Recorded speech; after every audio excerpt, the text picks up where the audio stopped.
So, what's up ulit mga Kawakodocs? Ito naman ang Manker Mini Striker. So, kaya siya tinawag na striker. Pwede siyang flashlight and at the same time, self-defense tool na rin. So, for a while, i-convert natin siya. Itong pinaka-tip na to, na ina-unscrew siya, tapos i-screw natin siya ulit para maging parang weapon.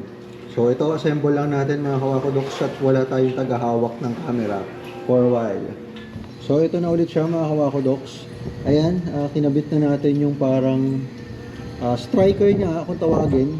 So, flashlight and the same time, pwede siyang weapon. Pwede siyang, di ba, pang silaw.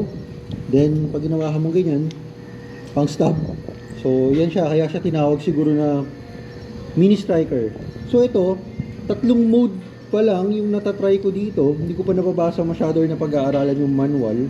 Pero, yun nga, ang nagamit ko pa lang dito is yung ito, turbo mode niya. So ito, napakalayo nito.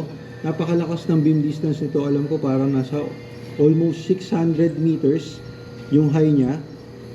Ayan, dito sa loob.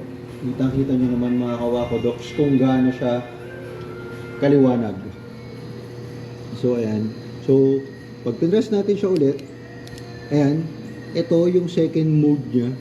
Hindi na siya ganong kaliwanag, pero alayo pa rin. Siguro around 200 meters or more. Then, pag half press galing off, half press, then press again.